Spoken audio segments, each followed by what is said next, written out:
Hello friends, मैं आ चुका हूँ आपके लिए अपने ट्यूटोरियल का दूसरा लेक्चर लेकर के, जिसमें मैं बात करूँगा हीट इंजन, हीट पंप और रेफ्रिजरेटर के बारे में।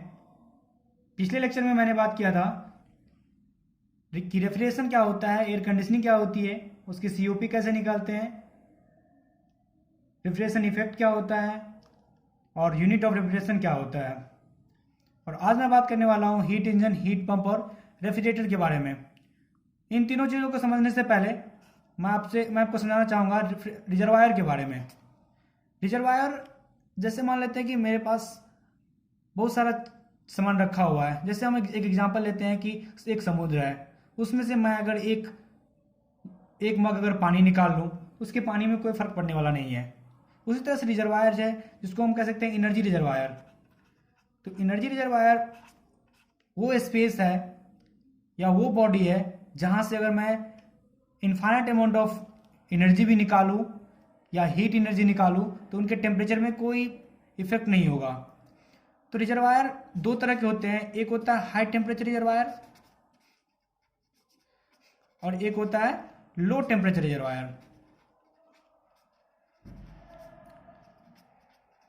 हाई टेम्परेचर रिजर्वायर की मैं बात करूं तो वो रिजर्वायर जो infinite amount of heat energy release कर सके, और लो टेम्परेचर रिजर्वायर की बात करूं तो जो high amount infinite amount of energy जो एक्सेप्ट करे लेकिन उसके टेम्परेचर में कोई इफेक्ट ना हो, उसका टेम्परेचर चेंज ना हो, तो उसे हम बोलेंगे लो टेम्परेचर रिजर्वायर। तो मैं अब बात करना चाहूँगा हीट इंजन, हीट पंप और रेफ्रिजरेटर के बारे में। पहले मैं बात कर रहा हूँ हीट इंजन के बारे में।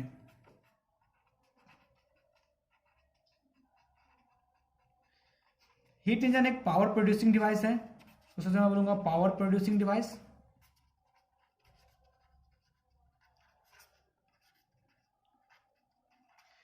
हीट इंजन का वर्क कैसे होता है? हीट इंजन का वर्क होता है हमारा, हीट इंजन वर्क कैसे करता है? तो हीट इंजन जैसे सबसे पहले किसी भी इंजन को चलाने में हम पहले फ्यूल देते हैं, तो सबसे पहले क्या करता है, जो केमिकल एनर्जी होता है फ्यूल को, उसे सबसे पहले ये हीट एनर्जी में कन्वर्ट करता है और उस हीट एनर्जी को मैकेनिकल वर्क करने में हम यूज कर सकते हैं। तो सबसे पहले हीट इंजन करता क्या है, first convert chemical energy into heat energy. फिर इसी हीट एनर्जी को हम यूज कर सकते हैं मैकेनिकल वर्क प्रोडक्शन में। तो ये था हमारा हीट इंजन का बेसिक फंक्शन। अगर मैं हीट इंजन की बात करूं कि इसका परफॉर्मेंस कैसे देखा जाए, तो हीट इंजन का परफॉर्मेंस हमेशा इसकी इफिशियंसी से मेजर किया जाता है। और आप लोग पहले से भी जान रहे होंगे कि इफिशियंसी होता क्या है। अगर मैं इफिशियंसी की बात करूं तो होता है, हमेशा किसी भी चीज़ की अगर इफिशियंसी निकालनी हो तो हमेशा बात करते हैं आउटपुट अपॉन इनपुट की। तो यहाँ पर भी मैं बात करूँगा आउटपुट अपॉन इनपुट। तो आप कहेंगे इनपुट क्या है हीट इंजन में और आउटपुट क्या है।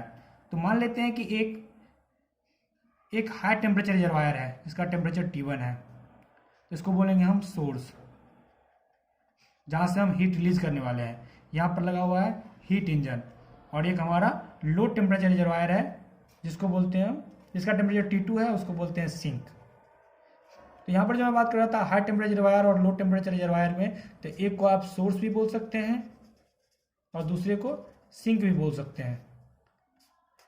और शायद आपको पता होगा कि हाई टेम्परेचर बॉडी से हमेशा हीट रिलीज होता है और लो टेम्परेचर बॉडी की तरफ जाता है।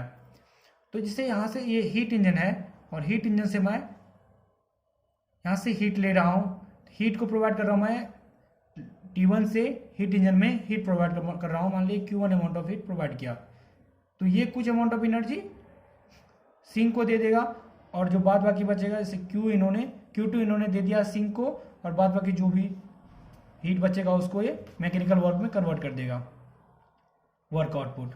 ये वर्क आउटपुट होगा कितना, तो जैसे मैं यहाँ पर अगर मैं लगा दूँ कि एनर्जी कंजर्वेशन लगा दूँ, तो Q1 जो हमारा इनपुट है, Q in equal to Q out. तो Q in कितना है हमारा, Q1 प्लस Q आउट कितना है, Q2 प्लस W आउटपुट। यहाँ से W आउटपुट हम निकाल सकते हैं Q1 माइनस Q2। तो ये हमारा हीट इंजन का आउटपुट है, तो इसको मैं लिख सकता हूँ Q1 माइनस Q2। मैं यहाँ पर इसका हीट इंजन का इनपुट और आउटपुट दोनों देख चुका हूँ कि हीट इंजन को मैंने Q1 इनपुट दिया और आउटपुट हमारा निकल के आया work output equal to Q1 minus Q2। तो इफिशियंसी की मैं बात करूंगा तो इफिशियंसी इक्वल टू हो गया हमारा आउटपुट अपॉन इनपुट। तो आउटपुट हमारा कितना है Q1 माइनस Q2 और इनपुट कितना हमारा Q1। तो यहाँ पर लिख सकते हैं हम इफिशियंसी इक्वल टू Q1 की यहाँ पर जब मैं डिवाइड कर दूंगा इसको सॉल्व करके दूंगा तो हो गया 1 माइनस Q2 अपॉन Q1। तो ये हमारे हो गए हीट इंजन की इफिशियंसी। इसको मैं टेम्परेचर के टर्म में भी लिख सकता हूँ। Q2 को आप लिख सकते हो mCpDT, Q1 को भी लिख सकते हो mCpDT, जहाँ पर दोनों का टेम्परेचर डिफरेंस अलग अलग होगा। तो उस टर्म में भी आप कन्वर्ट कर सकते हो जिस तरह से वो क्वेश्चन में दिया रहेगा। नेक्स्ट मैं बातें करूंगा हीट पंप की। हीट पंप का बात करने से पहले मैं बताऊंगा कि हीट इंजन और हीट पंप में अंतर क्या है। दोनों का नाम लगभग सेम है कि एक हीट पंप है और एक हीट इंजन है। तो दोस्तों बताना चाहूंगा कि हीट इंजन एक पावर प्रोड्यूसिंग डिवाइस है जिसको मैं हीट दूंगा तो वो पावर प्रोड्यूस करके देगा। लेकिन अगर हीट पंप की बात करूंगा तो इसको मैं वर्क प्रोवाइड करूंगा। जैसे मैंने यहाँ पर बात किया कि हीट दिया और ये वर्क निकाल के दिया, आउटपुट दिया। अगर मैं इसी में अगर वर्क दूंगा तो ये हमें हीट देगा, वापस हीट ऑब्जॉर्व करने के लिए वो यूज कर सकते हैं हम। तो हीट पंप हमारा एक पावर कंज्यूमिंग डिवाइस है। तो हीट पंप पे हम पहले करते क्या है, इसको हम डिफाइन कर सकते हैं। It is a machine which is use to pump heat from low temperature region to high temperature region. इसमें हीट पंप पे क्या करते हैं, जैसे मान लीजिए कि हमारा एक कमरा है, मान लीजिए कि हमारा ये रूम है और यहाँ पर सराउंडिंग है। ये एक रूम है, एक सराउंडिंग है, और मैं चाहता हूँ कि रूम हमारा ज़्यादा गर्म रहे। कई बार हमें जरूरत पड़ती है कि हम रूम को गर्म करके रखें, तो हम यहाँ पर हीट पंप का यूज़ करेंगे, जिससे क्या करेगा, ये सराउंडिंग का टेम्परेचर, ये विंटर सीजन है तो रूम का टेम्परेचर और सराउंडिंग के टेम्परेचर में अंतर आएगा। तो मैं चाहता हूँ कि इसका टेम्परेचर और हमारा ये टेम्परेचर कहीं ना कहीं रूम से ज़्यादा, सराउंडिंग से ज़्यादा होगा। मान लेते हैं कि टेम्परेचर T1 है और ये टेम्परेचर T2 है। तो T1 क्या है हमारा, T1 ग्रेटर देन T2 है। रूम का टेम्परेचर सराउंडिंग टेम्परेचर से ज़्यादा है और मैं चाहता हूँ कि यहाँ से यहाँ हम हीट ट्रांसफर कर दें। जनरली हम करते हैं क्या, अगर हाई टेम्परेचर बॉडी हो, हाई टेम्परेचर से लो टेम्परेचर में हीट ट्रांसफर करना हो तो अपने आप हीट ट्रांसफर हो जाता है। लेकिन हमारा यहाँ पर बिल्कुल पर्पस अलग है कि सराउंडिंग से जो टेम्परेचर कम है वहाँ से हमें हाई टेम्परेचर बॉडी में हमें हीट को ले जाना है। यहाँ पर मैं बीच में हीट पंप लगा दूंगा और इसे लगा दिया यहाँ पर, ये Q2 अमाउंट ऑफ हीट मान लीजिए निकाल के दिया मुझे, और यहाँ से मैं इसे वर्क इनपुट दे रहा हूँ। वहाँ पर हीट इंजन केस में वो वर्क आउटपुट था इधर इस डायरेक्शन में, लेकिन यहाँ पर वर्क इनपुट है हमारा। Q2 जैसे वर्क इनपुट दिया मैं हीट पंप को, इन्होंने Q2 अमाउंट निकाला सराउंडिंग से और Q1 अमाउंट हीट रूम में इन्होंने छोड़ दिया। तो यहाँ पर भी मैं एनर्जी बैलेंस इक्वेशन लगा सकता हूँ कि W इनपुट प्लस Q2 जो हीट पंप में जा रहा है energy, W input plus Q2 equal to Q1। यहाँ से मैं बात करूँगा W input equal to Q1 minus Q2। Value same आ रही है, बस डायरेक्शन रिवर्स है, क्योंकि यहाँ पर Q1 Q2 का भी डायरेक्शन उल्टा है। वहाँ पर Q2 का डायरेक्शन इधर था, Q1 का डायरेक्शन इधर था, वर्क इनपुट इधर था। जस्ट मैग्नीट्यूड सेम आएगा, बस वैल्यू का अंतर, मैग्नीट्यूड सेम आएगा, बस डायरेक्शन का अंतर आएगा। तो यहाँ पर हीट पंप को हम सीधा डिफाइन कर सकते हैं कि heat pump is a machine which is used to pump heat from low temperature region to high temperature region in the expense of work to maintain high temperature with respect to surrounding। तो हम यहाँ पर surrounding के temperature से room के temperature को ज़्यादा maintain करना चाहते हैं, तो यहाँ पर हमने हीट को एक्सट्रैक्ट किया। तो हीट पंप का फंक्शन लिख सकते हैं हम कि ट्रांसफर हीट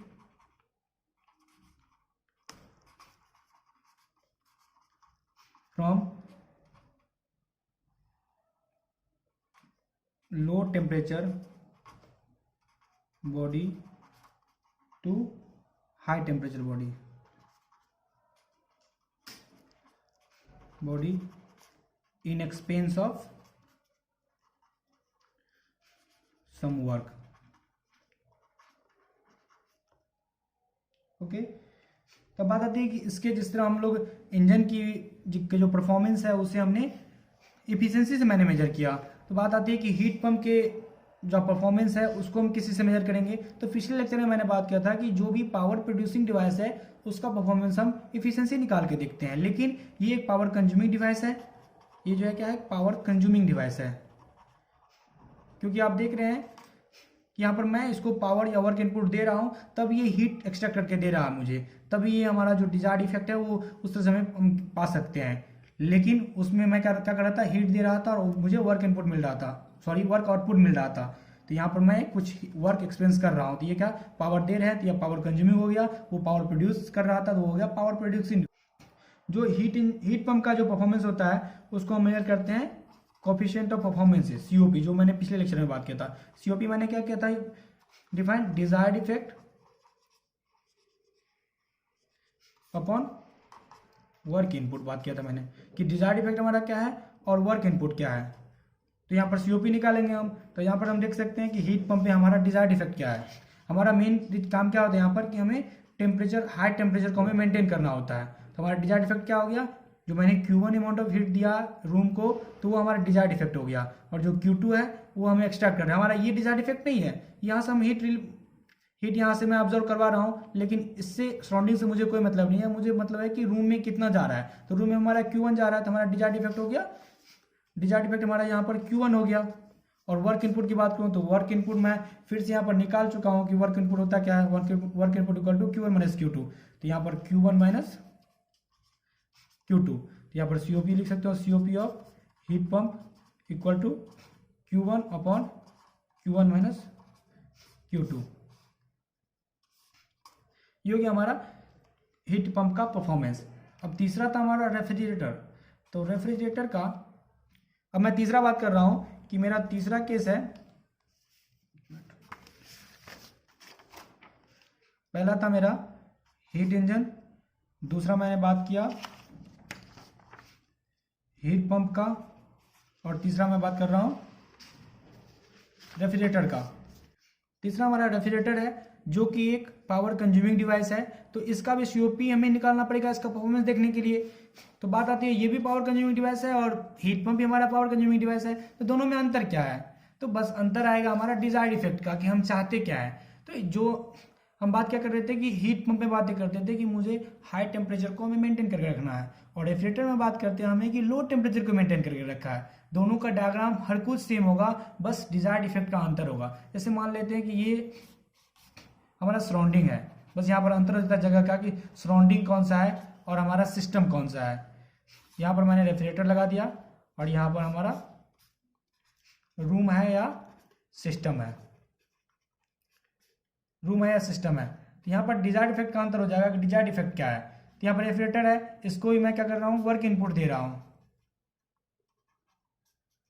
ये भी क्या कर रहा है, Q2 अमाउंट ऑफ हीट निकाल करके Q1 अमाउंट ऑफ हीट उसको दे रहा है। तो यहाँ पर मैं बात करूंगा कि फिर से लगाऊंगा एनर्जी बैलेंस इक्वेशन, तो हमारा वर्क इनपुट इक्वल टू निकल के आ जाएगा Q1 माइनस Q2 निकल के आएगा। तो मैं रेफ्रिजरेटर के बारे में कह सकता हूँ कि it is a device which maintain the temperature lower than surrounding. तो ये क्या करता है, हीट पंप हमारा ग्रेटर देन सराउंडिंग मेंटेन करता था, ये लोअर देन सराउंडिंग मेंटेन करता है। The device, it is a device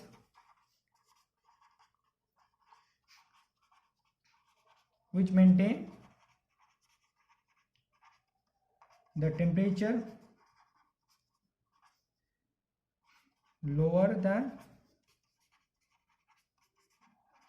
the surrounding। इसमें क्या है कि हमारा इससे टेम्परेचर मुझे निकाल करके, सिस्टम से निकाल करके मुझे सराउंडिंग में टेम्परेचर को देना है। इस सराउंडिंग में हम क्या, हमें सराउंडिंग में कितना मैं दे रहा हूँ उससे कोई मतलब नहीं है। हम चाहते हैं कि बस कुछ अमाउंट ऑफ एनर्जी या कुछ अमाउंट ऑफ हीट एनर्जी मैं सिस्टम से निकाल दूं, बाद सराउंडिंग में कितना जा रहा है उससे कोई मतलब नहीं है मुझे। और यहाँ पर मैं वर्क इनपुट दे रहा हूँ जिसका वैल्यू मैं निकाल चुका हूँ एनर्जी बैलेंस इक्वेशन से, Q1 माइनस Q2। तो इसका मैं बात करूंगा COP ऑफ रेफ्रिजरेटर की बात करूंगा। COP of refrigerator equal to desired effect upon work input. यहाँ पर देखिए डिजायर्ड इफेक्ट क्या है, हम चाहते हैं कि ये हमारा टेम्परेचर लोअर हो, हमारा डिजायर्ड इफेक्ट ये आएगा, यहाँ से डिजायर्ड इफेक्ट आएगा जो कि बिल्कुल उल्टा है हीट पंप से। डिजायर्ड इफेक्ट हमारा क्या है, Q2 है divided by Q1 minus Q2, ये हमारा आ गया COP। तो COP ऑफ रेफ्रिजरेटर हम लिख सकते हैं Q2 upon Q1 minus Q2। मैं तीनों का एक ब्रीफ डिस्क्रिप्शन दूंगा कि तीनों में क्या है। मैं हीट इंजन की बात किया था, वहां मैंने क्या किया था, इफिशिएंसी की बात किया था। वो क्या होता है हमारा, work output upon Q input. उसका वैल्यू आया था हमारा Q1 माइनस Q2, हमारा वर्क आउटपुट आया था डिवाइडेड बाय Q2 आया था। ये आया था 1 माइनस, ये हमारा Q इनपुट है, Q1 था Q इनपुट, तो हो गया 1 माइनस Q2 अपॉन Q1 आया था हमारा इफिशियंसी। यहाँ मैं बात करूँगा, दूसरा था हमारा केस हीट पंप का। इसमें मैंने इसका परफॉर्मेंस देखने के लिए मैंने यूज किया था COP। COP क्या हमारा, desired effect upon work input. यहाँ पर मैंने बात किया था वर्क आउटपुट ऊपर था, Q इनपुट इधर था, यहाँ पर डिजायर्ड इफेक्ट ऊपर है और वर्क इनपुट नीचे है। तो ये हमारा हो जाएगा Q2 हमारा था, Q2 हम एक्सट्रैक्ट कर रहे थे हीट, और Q1 हम सराउंडिंग को दे रहे थे, जो कि आप देख सकते हैं मेरे पिछले स्लाइड में कि आप यहाँ पर मैं Q1 अमाउंट ऑफ एनर्जी, यहाँ पर हमारा डिजायर्ड इफेक्ट है क्योंकि हमें Q1 अमाउंट ऑफ एनर्जी हम रूम में ट्रांसफर कर रहे हैं। तो डिजायर्ड इफेक्ट हमारा है Q1, वर्क इनपुट निकाल चुके थे Q1 माइनस Q2। ये हो गया हमारा COP ऑफ हीट पंप। तीसरा मैं बात करूंगा, दूसरा ये था, तीसरा मैं बात करूंगा रेफ्रिजरेटर का। इसमें भी same case COP, desired effect upon work input. इसका भी मैं बात करूंगा तो हो जाएगा, यहाँ पर क्या था डिजायर्ड इफेक्ट हमारा, डिजायर्ड इफेक्ट की बात करूँ, यहाँ पर क्या है डिजायर्ड इफेक्ट, यहाँ पर मेरा डिजायर्ड इफेक्ट था कि मैं Q2 amount of heat energy यहाँ से अब्जॉर्व करके मैं सराउंडिंग में छोड़ दूँ। तो यहाँ पर हमारा था Q2 divided by Q1 minus Q2 जो वर्क इनपुट है। तो COP ऑफ रेफ्रिजरेटर ये आ गया। तो मैं आशा करता हूँ दोस्तों कि आपको ये तीनों चीज़ें अच्छे समझ में आ गई होगी। अब मैं आगे बात करूँगा कि हीट पंप का COP और रेफ्रिजरेटर के COP में क्या अंतर है। तो हम जानते हैं COP of heat pump equal to होता है हमारा Q1 divided by Q1 minus Q2। यहाँ पर मैं क्या करता हूँ, दोनों तरफ मैं 1 माइनस कर देता हूँ, या Q2 माइनस कर देता हूँ और Q2 प्लस कर देता हूँ। तो इसमें कोई फर्क नहीं पड़ेगा, COP में प्लस कर दिया और मैं माइनस कर दिया। यहाँ पर बातें करूँगा तो ये इसको मैं ले सकता हूँ एक साथ Q1 minus Q2 divided by Q1 minus Q2 plus Q2 divided by Q1 minus Q2। यहाँ पर ये एक दूसरे को कैंसिल आउट करेंगे, तो 1 plus Q2 divided by Q1 minus Q2 equal to होगा 1 प्लस, अब इससे पहले देख चुके हैं कि COP ऑफ हीट रेफ्रिजरेटर कितना होता है Q2 upon Q1 minus Q2। तो यहाँ पर मैं लिख सकता हूँ COP ऑफ रेफ्रिजरेटर। तो यहाँ से हम कह सकते हैं कि COP of heat pump equal to 1 plus COP of refrigerator. तो दोस्तों इसके निकालने के लिए दोनों तरीके हैं, या तो यहाँ पर आप COP में Q1 में Q2 को जोड़ ऐड कीजिए और Q2 सब्ट्रैक्ट कर दीजिए, या दोनों तरफ -1 कर दीजिए, वहाँ से भी हमारा निकल के आ जाएगा COP, ये रिलेशन निकल के आ जाए। तो कहीं पर मैं बात करूंगा कि हीट पंप की COP ज़्यादा होती है या रेफ्रिजरेटर की COP ज़्यादा होती है, तो हमेशा आएगा कि रेफ्रिजरेटर की COP हमेशा हीट पंप से कम होती है, या कह सकते हैं हीट पंप की COP हमेशा रेफ्रिजरेटर से ज़्यादा होती है। तो यहाँ पर मैं लिख सकता हूँ COP of heat pump greater than COP of refrigerator की। दोस्तों आज हमने समझ लिया कि हीट इंजन क्या होता है, इसकी एफिशिएंसी क्या होती है, हीट पंप क्या होता है, इसका COP क्या होता है, रेफ्रिजरेटर क्या होती है, रेफ्रिजरेटर की COP क्या होती है, और दोनों की COP में क्या रिलेशन है, दोनों में कौन सा बड़ा है कौन सा छोटा है। और दोस्तों नेक्स्ट लेक्चर में बात करूंगा जो हमारा वेरी वेरी इंपॉर्टेंट टॉपिक है, टाइप्स ऑफ रेफ्रिजरेशन सिस्टम, जो कि अप्रोक्स सारे एग्जाम जो भी होते हैं रेफ्रिजरेशन के जो भी क्वेश्चंस पूछे जाते हैं, तो जनरली यहाँ से क्वेश्चंस आते ही हैं। तो मैं नेक्स्ट लेक्चर में बात करूंगा टाइप्स ऑफ रेफ्रिजरेशन सिस्टम का। मैं आशा करता हूँ कि आपको ये वीडियो लेक्चर काफ़ी अच्छे से समझ में आएगा, काफ़ी अच्छे लेक्चर आपको लगेंगे। अगर आपको कोई दिक्कत हो तो आप कमेंट बॉक्स में बता सकते हैं कि आपको क्या परेशानी है, पूरी तरह से आपकी हेल्प करी जाएगी। दोस्तों please like, share and subscribe the channel and share this video, share this playlist of RAC, which is a very important topic for the mechanical engineering branch and also very important for the thermal engineering. And guys, thank you so much for watching this video.